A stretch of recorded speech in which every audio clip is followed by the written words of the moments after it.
save the Liberal Party from the socialist rats that are in there. Come with me to the Workers' Party. I said, okay, but unfortunately it was doomed because John Singleton's only motive was to stop the banning of tobacco advertising. Yep. And after the Workers' Party failed, You'd have met John Whiting and Duncan Yule. I would have. Yeah, well, Duncan's my father. Duncan. Duncan Yule. Yes, I would have met your father for sure. Yeah. Because I was involved in the setting it up, but That was with Bob Howard. yeah, he wrote the book with. Yes. Yes. I've still got the platform. You've of still got the book. Constitution. And I've also got two. I've got Viv Forbes' platform for the Progress Yeah, Party. Viv Forbes is a dear old friend. Yes. Yeah. What book is he talking about? The taxi driver book. What is it called? The book, I can't remember the name of the book. Oh yes. Yeah. Neither can I. Yeah, it was a free enterprise, small business advocacy. Yeah, well, it was Singleton wrote it with. There was two authors to it. Yeah. I think the other guy really wrote it because Singleton turned out to be the think of all thinks because he put Bob Hawke in. He was the guy that. Yeah, back Bob Hawke to the hill. Yeah, well, when he lost the tobacco advertising revenue, he got the Labor Party revenue instead. And I had a huge blow with him over that, but that's... And I actually, to exit the Liberal Party, I did actually stand for the Workers' Party in John Howard's own seat. Oh really? Okay. And a very funny little quick story, I'll tell you. I drove into Ryde, because you've got to get 60 or 50 signatures authorisation, nominators. I got randomly out of my car and I randomly went up some steps and I randomly knocked on her door and a woman came to the door. She said, "Hello, James." I said, "Hello, Mrs. Howard." She said, "What are you doing here?" I said, "I've come because I'm going to be standing against your husband for the Workers' Party and I've got to get 60 signatures. I've got to get 60 signatures to nominating me." She said, "I'm having a solo party out the back. Come out. Some of my ladies aren't in the Liberal Party." So I went out the back with Mrs. Howard to the solo team, and 3 women weren't in the Liberal Party, and she got them to authorise me to stand against her husband. Wow. Yeah. Amazing. I didn't run a campaign, except I did one brochure about the evil of retrospective legislation. And I wanted to get out of the Liberal Party like nothing on earth, and I knew I'd ban myself for 5 years if I did. And I got out and I banned myself for 5 years because I stood against an endorsed candidate. And I didn't rejoin the Liberal Party until 1998, 18 years later. And then ScoMo sacked me. And 6 of my immediate family were all state council delegates. And ScoMo with Brogden decided to rub the right wing out of the Liberal Party. And so he shut down 50% of the members out of the Liberal Party in New South Wales. And he closed the branch that I and 6 of my immediate family were all state council delegates in 2003. Interesting. And I'd had huge conflicts with ScoMo in the past. So how does he get to be Prime Minister when he's being charged with... Because he was... Is that all long? Is that- There's been charged. It's a different- He was very clever. He was very clever because he set himself up as the General Secretary, and all the General Secretaries of the Liberal Party, their major job was always been to manipulate and coordinate the pre-selection of the endorsed candidates. That was his job. And that's why the Liberal Party is so bereft of enterprise people. And because he lost all that money as what minister was he? Well, there was questions drawn about the finances when he was the tourism minister. But the answer, what I'm going to talk about shortly, we'll start whenever we're ready. Yeah, we're ready. Let's go. Ready? Well, let's go. You just... So I'm just going to, can I say a few words before Absolutely, we yeah, start? absolutely. So James, thank you very much first of all for standing up to help. I really appreciate I that. appreciate you being here. Yeah. And I also like to thank Nathan, Heather, Annie, Simon and Evelyn. Evelyn, thank you, for being here this evening. What most of you will not know, because it's been a developing thing over today, is that I'm not currently the first runner for the choice for the UAP for Fadden. So I'm currently trying to make a decision about whether, and so I will wait to see whether the person that's the first runner falls over or not. And then make a decision about whether I run as an independent. James is encouraging me, I think, to take that step, to run as an independent. When you say what I'm doing is I'm going to outline the plan if you chose to do it, Yeah. what it would take. Yeah, because I believe we have to win this. Like, we have to get as many freedom people into Parliament as we possibly can. I never, in my wildest dreams, thought I'd ever put my hand up to be a politician.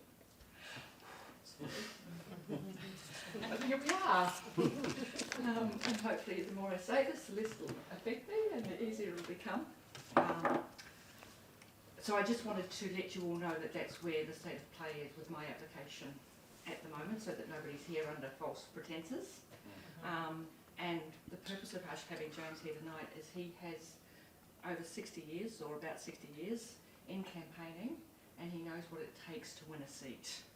And really, we have to work out, for all of our seats right across Australia, we have to work out how we're going to get as many freedom people as possible into those seats so that we can change the atrocities that are currently happening. It's a very, very good point.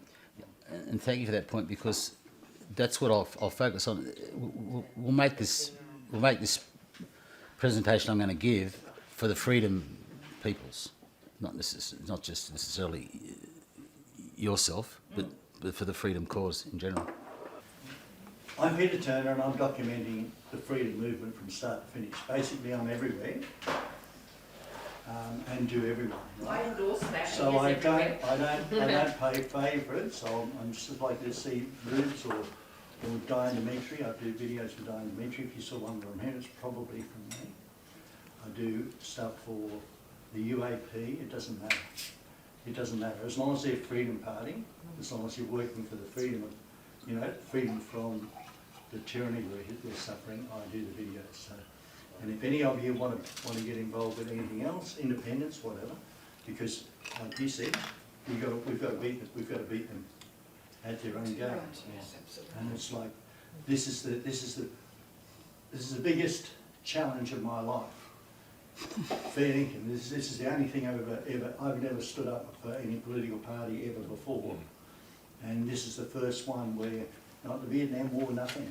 It's like this is more important than any of the things we've done in the past, because they're taking away your freedom and liberty. That's it. So we have to get it back. That's all. That's all from me. There you go. Well, it's not, I mean, liberty is very important. I mean, you sing the Australian national anthem. Well, we are young and free. Bullshit. Not at the moment. You want to hear the mantra of the Eureka Stockade, which says, we swear by the Southern Cross to stand by each other and to fight and defend our rights and liberties. And that's 20 words, and that's the spirit of Australia right there. And those men in 1854 died for that, and they won. They lost the battle and they won the war. And that was the start of democracy in Australia. Without that, there would be no democracy, because of the first elected representatives in Australia, of Australia, by Australia, for Australia. And that's probably why all these people run around with the Eureka Stockade. And I'm so glad that they've taken it out of the hands of the Unionists, because it stands for liberty and freedom, and that's what it's all about. That's my bit. Okay. Why are you smiling at me? Oh, I like you. Okay. I guess we'll just start. I'm not sure where I'm going to start. I'm not sure what I'm going to say, but we'll just roll off. So, fire me up. Ron, all that's been on. Oh, that's... Me, her, everyone. Oh, okay. Oh, well, okay. Yeah, my name's James Darby, and I'm a political conservative. And I've made it sort of my life work to understand the nature of campaigning. So I'm giving this presentation today so that freedom lovers can combat the most excellent and efficient, brilliant campaigning people in Australia, and that is the Labor Party. The Labor Party is genius at campaigning, because the Labor Party is good at nothing else. The only thing they're good at is campaigning. So all their energy and all their effort, all their motivation and their skill and their manipulation and the capacity to raise money is based upon the capacity to win the numbers. And the numbers means you've got to get a majority in the Houses of Parliament to get a man into Parliament, and you've got to have a majority of politicians in Parliament to be able to bring in laws or disband laws.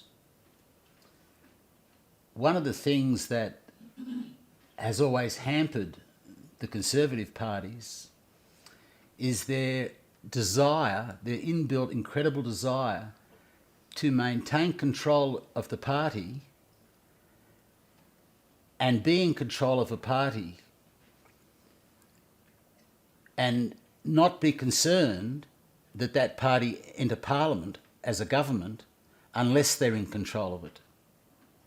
So the Conservative parties have no real interest in going into government with their party unless the controllers and manipulators of that party who choose those who are involved in the pre-selection process, unless the party is under their control, they don't want government. And that's why they don't have a campaign structure to win government, because a campaign structure involves the involvement of thousands of people. Thousands of people who are motivated to become politically active eventually want to join the party to make a further contribution in policy or in campaigning techniques. The people who are involved in these political activities are what I call process people. They're involved in the process and they build themselves around the process, not the solution. Often when the solution arrives, the process is decimated, the process is over, and so they're out of a position. And that's been reflected in Australian politics for a very long time. So the Liberal Party, instead of forming a street rep system with an individual in each street who represents the people in that street for communication with the politicians so that the policy can come through, so that the understanding of the undecided and how to influence those undecided to vote for freedom and the preservation of small business employers has never ever taken place, because the Liberal Party is so fearful that large numbers of people joining the party will influence the way that they control the pre-selection process and therefore the way they control the future of Australia. So to win a campaign in a state seat, it only requires about 800 people. To win I'm talking about for freedom parties, and I'm going to be explaining what motivates a freedom person. To win a federal seat takes between 1,500 and 2,200 people. They're people that I term political advocates. Now, what creates a political advocate is a person who's asked or presented themselves to a campaign on the expectation that a task will be given them. When a person who's offered to help a politician or a pretend politician or a possible politician or a nominated politician, when a person who's offered to help or goes to a peace rally and their offer to help is denied them, they feel negated, they feel irrelevant, they feel belittled, they feel insignificant, and they feel wounded. And that's because the people who are running those places are working on a process situation instead of on a solution situation. The solution in politics is to win the seat. To win the seat requires 2,200 people, say, for a federal seat. Let's call it 2,000. Can be done with 2,000. That's about 1,500 street reps. 1,500 street reps cover about 30 houses each or 30 apartments each. A street rep is recruited initially by me on the phone, but there's lots of other ways to recruit them, and I want to go next. I want to discuss the recruitment of street reps for the freedom movement as the most important aspect. That I used to recruit street reps by phone, out of the phone book before computers, and I could recruit one person in 5 to help the then Liberal Party as a street rep. What I discovered when I recruited a street rep was that suddenly they wanted to be my friend as well. Suddenly, 60% of them asked to do more. They all communicated with me about how neighbourly they'd become and how they were walking their dog with an extra poo bag, how they were mowing their neighbours' front verges, how they were bringing their neighbours' garbage bins in, how they were talking over the fence, how they actually had nice neighbours they didn't know they had. Because at the moment they made their first delivery to the letterbox, they felt an essence of gratitude in their very soul, gratitude to themselves that they were making a difference and a contribution. That feeling, that feeling of warmth and self-gratitude that they felt motivated them to ask to do more. And as soon as they asked to do more, I had another task for them. Register for a core flute. I only like core flutes scattered randomly over an electorate. I only like them on private property. I don't like them on any public poles. And I like 7 days before the election for a forest to come out throughout the whole electorate, 4 or 5 or 6 in each street, so that suddenly they make an impact. The longer they are there on public places, the more pollution they create for the minds of people, and the more they become ignored. When they come out as a forest in the last 7 days of the election, the people who see them suddenly, oh, my neighbour's voting for them, my neighbour's voting for them. A lot of the time when the street rep's been functioning over a period of time, they know what their neighbour's voting anyway because their neighbours told them. And the whole street knows. I just want to bring in here the street rep's job, part of the job of the street rep, and I've written a big page about it, how the street rep should conduct themselves. When the street rep discovers a rusted-on socialist, the street rep's advised you mark them off and you never visit them again. The rusted-on people we leave to rust away. What we seek as street reps is the undecided, the nonchalant, the unconcerned, the dissident. But the rusted-on heavy socialist we leave alone. We don't want to motivate them. So over time, as the street rep gets to know his neighbours, and before long they're asking me, can I door knock? And that's why I prepare a petition I usually prepare a petition for the street rep to use as an excuse to door knock. The petition is a particular style. The petition has a tear-off section, bearing in mind the rule that all campaign material is for the purpose of recruitment.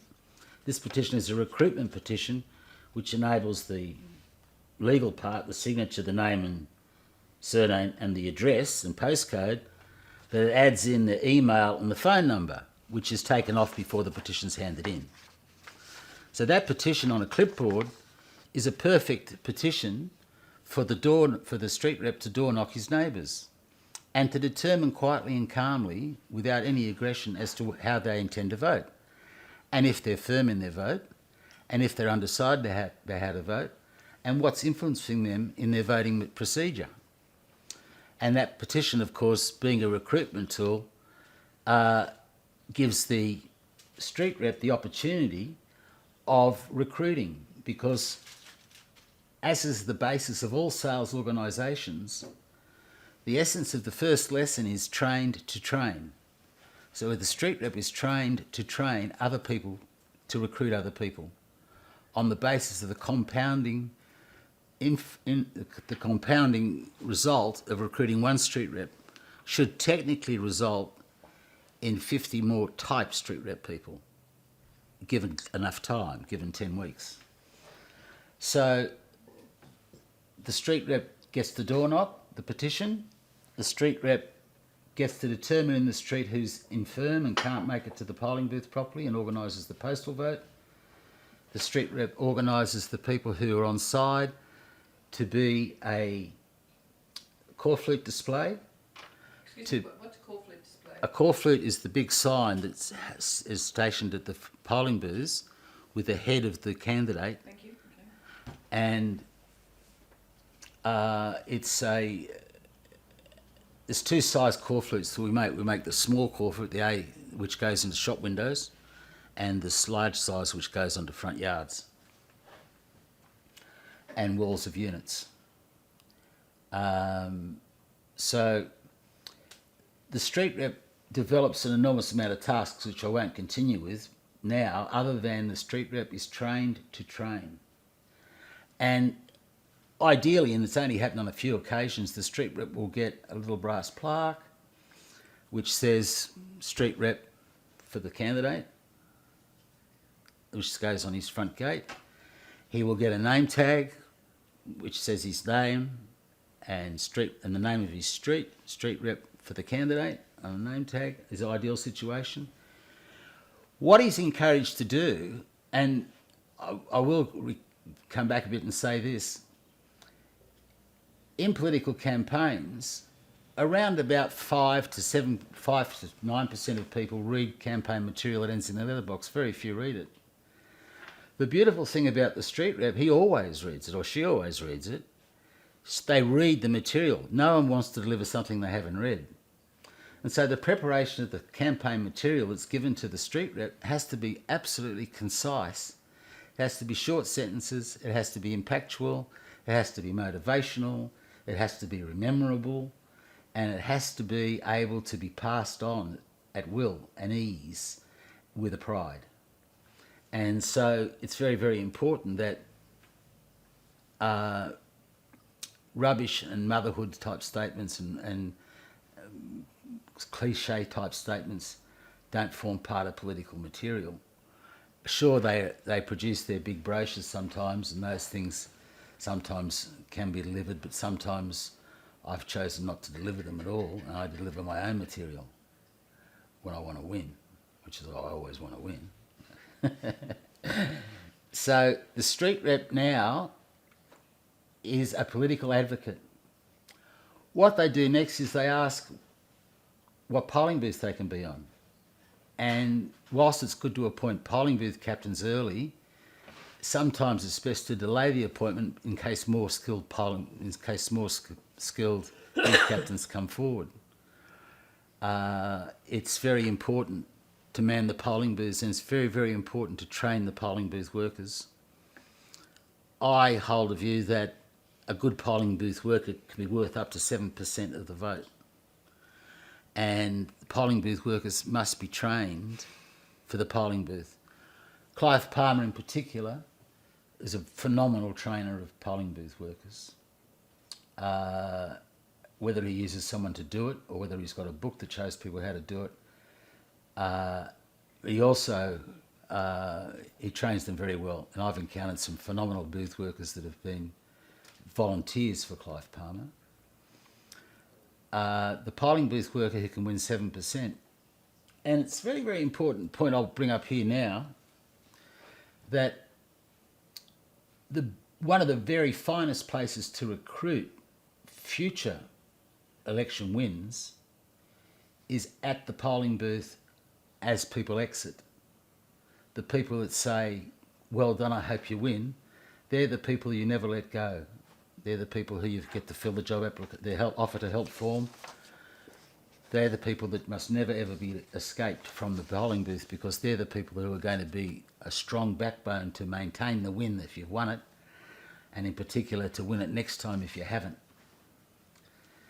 So this particular form I've called the offer to help form. It's the 110 form, and it's a form that I'm now going to go to the peace rallies, the freedom rallies for peace against totalitarianism. The peace rally has an amazing capacity for people. We, under pure duress, developed the freedom rally as some sort of retort to what used to happen 20 and 30 years ago. And our rallies are so much better than their rallies ever were. The freedom rallies that are taking place on the Gold Coast, the freedom rallies that are taking place on the Gold Coast are some of the best rallies that I've seen. I've seen the people there motivated and cheer and clap and stand and holler. And then I've watched them sag chest and feel belated because no one's ever said anything to them of what they can do. So what I'm recommending now is that an immediate movement be made with all the leaders of the peace rallies, beg your pardon, all the leaders of, you'll have to edit me out, Peter, all the leaders of the freedom movements gather together so I can explain the plan to them that I'm going to explain now. And that is, a clipboard is a remarkable political tool. A clipboard that is attached with a pen to a form is handed to the person next to you at the Freedom Rally. This is an offer to help form for the small and emerging parties, for a force for the small and emerging parties and the independents to restore our freedom. The proviso with it is that the candidate that we're going to support must have the view that Greens go last, Labor second last, and Liberals and Nationals third last or fourth last. When you've got this form filled out, take it off the clipboard and give it to me and pass the clipboard on.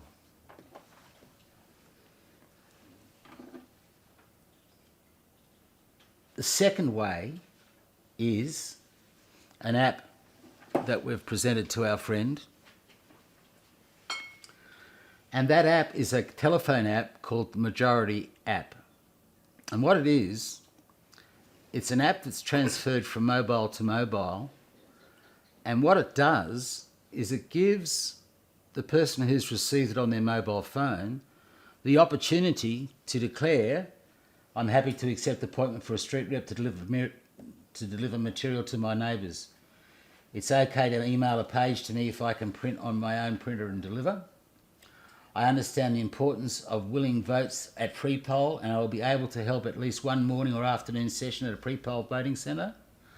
On polling day, I will help for a couple of hours before I vote. My usual booth is, my occupation, skills and special knowledge are, plus a whole raft of other things, such as I am available to help construct corflute signs. I'm available as a scrutineer. I'm available as a chauffeur for the candidate. I'm available to help old people to the polling booth, and so on and so forth. There's a complete spectrum of every imaginable campaign activity is on this app, including all the pre-poll names and addresses and the number of persons that voted at them. There was 34,000 people who voted pre-poll in this particular electorate that I'm in at the moment. Over 102,000 people who voted. So up to 35% of people are voting pre-poll. So it's vital to man the polling booths. When the person receives this app and they fill it out, they then receive an email confirming what they've agreed to do. The campaign manager of the particular area that they're in receives an email with their details as well. So they get a copy, the campaign manager of the particular area that they're in, according to where they're on the roll, gets a copy of their commitment to help in that street. They'll then get an email with directions on how to be a street rep. They'll get an email on methods of collecting petitions. They'll get an email on training to train. They'll get an email on the poignant different aspects of what motivates people to campaign for freedom. And the very essence in my mind and what's motivated me is the desire to protect the C person, the self-employed employer. Self-employed employer, which includes the individual self-employed person who doesn't employ anyone, except his wife maybe. The self-employed employer is the very backbone and the very essence of our freedoms. Because it's a self-employed employer who takes an apprentice and teaches that apprentice how to become self-employed. Every employee of a self-employed person who employs is an apprentice employer. And one of the huge attacks on C people by government is to make the employees of self-employed employers wary of becoming self-employed, to dampen their soul and their spirit with the use of the GST, with the use of compulsory super, with the use of unfair dismissal laws, and a whole raft of measures that make the self-employed employer's employee fearful of becoming self-employed. It's too complicated. And that has to change. At one time, Australia had 70% of its employees actual employers. The balance, that's employers, actual employees of self-employed employers. I've got to define what a self-employed employer is. A self-employed employer is a person who bears the ethical and moral responsibility for the conduct of the business in their own identifiable name. They wear the bunny. They carry the belt. They are not disguised by corporate madness. They are refreshed with a conscience and a morality and a code of ethics, which is sadly lost in Bunnings and Coles and Woolworths. And it's up to now Australia to start to turn the page, and it's up to now for Australian small business to take control of councils and to make sure that that small business people are protected against the impost of big business and big government, because big business and big government have one desire only, and that is to rub out small business. They want to rub out small business because small business employees don't join a union and big business employees do, and unions fund the Socialist Labor Party. So if an organisation can be made, and I'm suggesting that we invite all the small business, the small business organised, not the small business woman, and all the freedom parties, freedom rally people, to a meeting where I can explain to them that these thousands of people that are gathering to the rally can be gathered in a harvest of power and force, that they divorce themselves from this idiot Ricardo Bossi and stop trying to talk revolution. Our revolution has to be with the ballot box and the ballot paper. We have to win the parliaments, the councils. We have to win the state parliament. We have to win the federal parliament. We have to win the councils.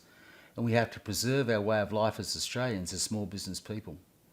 We are the majority, and our employees, so many of them are still there because the employer won't go out of business because they doesn't want to disadvantage their employee. We can do it, and it can be done, and it has to be done quickly now. And I'm going to leave now in 2 minutes. Has anyone got a question? Loads of questions, but you know, it's a very... Give me one question that you have. A lot of your small business employers who employ people, a lot of small business people are women. Yes. Are they going to be prepared to go to the rallies that you want because they've got other responsibilities? I'm not asking anyone to go to the rallies that isn't going now. Okay. And the people at the rallies, the majority are women. But are they women who are running their businesses, or they're women who Yeah, just... they're running business and running families. They're frightened for their families. For example, I had the big rally for the Reach Out Church, Yes. 1,500 people there.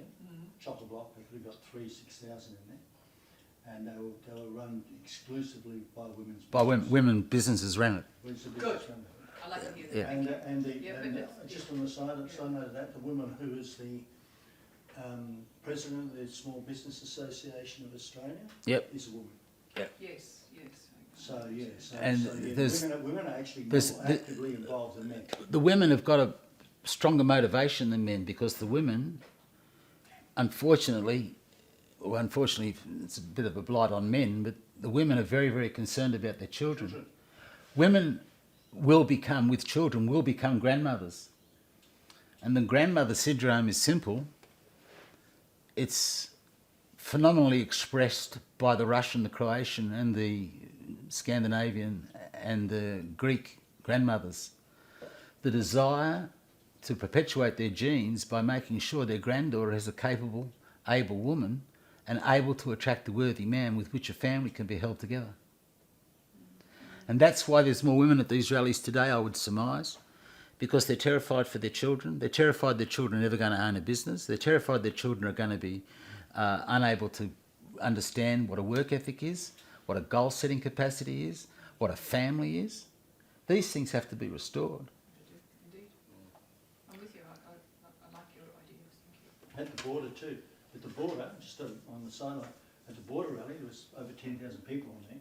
There's one for the last one. And the women were up there, teachers were up there saying, you can take our jobs, you can take our liberties, you can lock us up in our houses, but hands off our kids. Yeah. And that was the one driving force for that rally. That was why it was a few hundred in the weeks before, but then it's all of a sudden 10,000. Yeah, so that's basically the plan. It's pretty simple, really. The difficulty we face in getting them here, or getting them somewhere, is not a problem. I just got to find their names out, and I haven't been able to get their names off anyone. No one's given me their names. Everyone says they're going to give me their names. I've got to get their names and their phone. Of all the people who've run a rally on the Gold Coast. All the people that run a freedom rally. They all got the right to hear what I got to say. They all got the right to become involved. And whilst you're still running, you can add this in later if you want to, or you can take it off. I'm going to tell you the further part of the plan. How I intend to rope them together to make them into a force is I intend to recommend to them that they immediately start with their offer to help forms and with their phone apps to recruit people to campaign for themselves for the coming Gold Coast Council elections in 2 years' time. So we start the strip rep system immediately, not only for the candidate, but also for the council candidate. So the various leaders of these various freedom movements who've got the capacity to be a councillor, that means they've got a background in small business, they've got a background with money, they've got a background with understanding where wealth's created and where wealth comes from, and a capacity to be a councillor. We start the council election campaign at that first meeting so that the people who are the leaders of the various freedom movements can be the council candidate for that ward. And they build their council campaign in that ward. The day the election's named is the day that all those street reps who are recruited as council advocates become federal advocates. I've used street reps for referendum, for council, for state and federal. My record in the 1999 referendum against the Republic was the best result in Sydney, and I had the Italian suburbs. I had Haberfield and Five Dock and not Leichhardt, but I had the major residential areas of the Italians, and the Italians I'd used in the council campaign, federal campaign, the state campaign, and virtually every one of them stuck with me for the constitutional monarchy referendum. So I got the best result in Sydney for the referendum. Street reps are transferable because the street rep you recruit, you're recruiting a person who wants freedom who's not a socialist. And that's what we want in the Gold Coast City Council. We want the Gold Coast City Council to become the small business capital of Australia, to protect small business against the impost of big business. And I've also suggested before that I believe that the Republican system of the people electing the mayor is fraught with danger and difficulty and fake and false. It's one of the reasons for the great downside of Campbell Newman. And the upside of Campbell Newman could be if he said, I'm going to move to make sure that Brisbane mayor is elected by the other councillors instead of by the people. A mayor, a leader of a group of people, must be elected by the leaders of that group of people, not by the population generally. Because if you elect somebody, you must be able to sack them. And the leader of a group of people has to be responsible to his peers within the group, not responsible to the people who are just the fodder out there. The fodder people have to vote for the council and should know who the councillor is going to support for mayor. So you're suggesting that the way the council elections are run are perhaps not really the best? It's the worst. Okay. And to change it, to change the council system in Queensland, it was universally placed, because the Labor Party considered it to be its advantage, to have the mayor elected by the people. New South Wales has got an optional system whereby the council can be the method of electing by the council can be chosen by the council. Anastasia Palaszczuk did the one thing only that I can find that was a commendable thing to do. What she did was she removed the disgraceful and disgusting and socialistic minority view voting system called optional preferential, and she introduced the system called compulsory preferential voting, which is really majority view voting, which is true democracy voting, whereby a number of every box has to be numbered in every square for the vote to be valid. She did that, I believe, to benefit the Greens, because she did that for payback to the Greens for their undying support for her. And she knows that in the optional preferential system, the National Party just said, just vote one. And the Labor Party did benefit from it to an extent. I haven't really got my finger on exactly why she changed it to the best voting system in the world, the compulsory voting system. It shouldn't be called compulsory voting, it should be called compulsory numbering of every box for a valid vote. Too many words. It makes the candidate expose their own political ideology. That's the vital thing in the recruitment of advocates that win. In the recruitment of the first street rep supporter who becomes a political advocate will not campaign for someone who doesn't preference correctly. This here, surprisingly, is a document. Oops, that's not it. This document here. This is a document, this whole document, two-sided, is a copy of the text messages I've sent to Malcolm Roberts to stop him having a split ticket. It's a complete and absolute history of the ineptitude and the reasons why Pauline Hanson went to jail. It's the reasons why she got out of jail. It's the reasons why she said vote the sitting member last, how she halved a vote. It's a complete indictment against preferential voting system. It's a complete indictment against Malcolm Roberts' inability to convince Pauline Hanson to stop issuing a split ticket. Last state election in Queensland, she got 7.1%. The previous state election, she got 13.9%. She halved a vote, and I told her she would. When she got 1.1 million votes years ago, she took $6 million in electoral funding off the Labor Party and the Liberal Party. That's why they jailed her. In jail, she gets the victim complex, then she gets the revenge complex. She gets out of jail, and I helped get her out of jail. Out of jail, she says, vote the sitting member last. I said, you're going to halve your vote. Her vote went down to 630,000, not quite halved. And since then, she's halved the vote. In the Currumbin by-election, she got 8%. In the Currumbin state election, she got 4%. she endorsed a Labor voter for the Currumbin by-election. I spent a Guinness Book of Records on the Currumbin by-election. I spent 172 hours on the pre-poll. And I was very, very observant. And I observed the Labor voting One Nation candidate, Glenn Wordsworth, handing out the two-sided how to vote One Nation card with the Labor side up. He was desperate for Labor to win. I watched Ricardo Bossi's beautifully trained booth workers. They weren't beautifully trained booth workers at all. What they were was they were beautiful people. They were beautiful, conversive people who had the soul of a generous, concerned freedom fighter. And then they were given a two-sided how to vote card, and I watched them cry and burn and shrivel and wilter away as they were trying to hand out this two-sided how to vote card. Because, unfortunately, Ricardo Bossi is certifiably insane because he refuses to preference. He was a lieutenant colonel in the army. He was sacked from the Australian Army as the CO, and he joined the Muslims, training Muslims how to fight. So what do we need to do to win this federal election?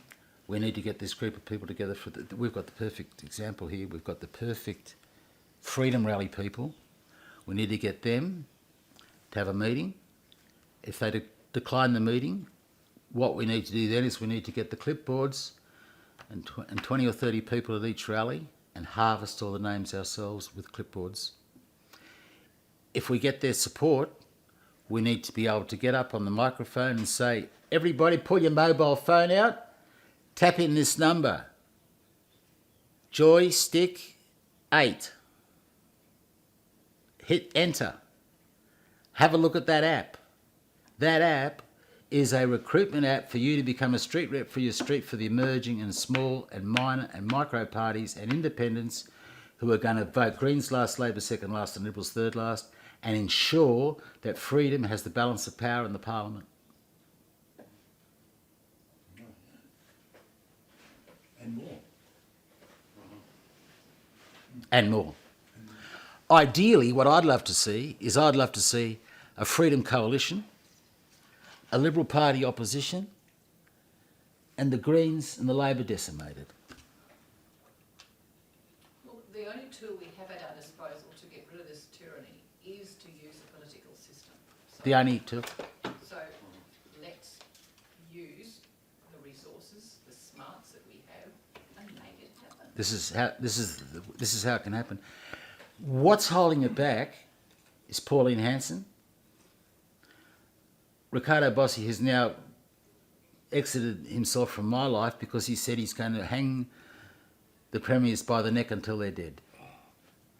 At Not actually realistic, is it? a meeting with 400 people. He's not his offer. And I examined him further. I discovered other senior officers in the Australian Army who served with him, and he's not sound anyway. And what's more, he doesn't know how to preference, and what's more, he doesn't know how to give tasks. He doesn't know how to form an organisation. What he said, Peter's got the video of it, it's absolutely laughable how he told people they're going to start to help him. And of course, some people go, yeah, well, they deserve to be hung, they're killing people. They've killed my business. Hang them. Can I say something about that? At the rally, he's got a lot of support. He's got a lot of support. But when I get to the rallies, everyone's happy and joyous and fighting for freedom, and they are really happy people, right? Yep, You go to Ricardo Rossi's meetings, and they're angry. they're Or violent. they're in fear. Either one of those things, and you don't want that. And he relies on that. He feeds on that. There's a lot of support from a lot of people. but The they're the wrong people. The human spectrum between kindness and generosity and hate and fear, love and compassion, envy and generosity is enormous. And he's down that end. He's advocate. I mean, yes, up until a certain point, I think, oh, yeah, that's a good idea. But then he starts saying, we're going to chop these heads off, or whatever the hell he says. Hanging by the neck to where they're Yeah, dead. whatever. He's gone to the wrong side. When That's them. That's the enemy who wants to do that sort of thing. They want to kill us. They jab us in the arm and kill us, not us. We want freedom and life. We want freedom of life. We want our kids to be able to, and grandkids and great grandkids now, to be. We want them to have a free life. We want and them to to- enjoy Yeah. the benefits of this amazing country. Yeah, and we want Australia, Australia. Absolutely. The community. When I do a street and I'm recruiting blind out of the computer system, in that street, I endeavour to pick a tradesman. The reason for that is what I want the street rep system to develop into is a goods and services locality guide, where small business people, self-employed employers, which includes tradesmen, accountants, lawyers, produce farmers, anyone who's sort of can call themselves self-employed, where they have a business, they will enter into a goods and services locality guide. So people who want their floor sanded by a like-minded person go to that guide. We call it the Homeland Goods and Services Locality Guide. It goes hand in hand with the computer system that I've got in my head that I want designed, that I haven't been able to get anyone to design it yet, which I call the voice-to-text computer system. That means a sales manager in a real estate office can look at his computer screen and touch the computer screen and see what's being said by the salesman in that room and the consultant across the paddock. And he can look back and see the previous conversation voice to text. He can hit a prompt button and send a note to his staffer what to say next, or he can tell the staffer to pass the call over to him, or he can tell the staffer to tell he's going to call the client back so he can get a briefing. Every sales record of every sales organisation, which is what every sales business is, every business is a sales organisation, can have a voice-to-text record on a simple computer that enables the manager to be able to train the staff with how to conduct themselves. Small businesses are in for a very, very hard time in the coming times to recover from the years of labour and the years of COVID. And the computer system has to be such a way that it handles all the tax problems, that it becomes a self-messaging machine, and it becomes a voice-to-text sales training team method, and it becomes a goods and services locality guide. So like-minded people can see in what street the person that's going to fix their broken gutter is, or the person that's going to walk their dog, or the person that's going to babysit their kid, or the person who wants a second driver for the taxi, or whatever. The Goods and Services Locality Guide is the L factor. It's the loyalty factor that locks people into the freedom movement. How's that? All right.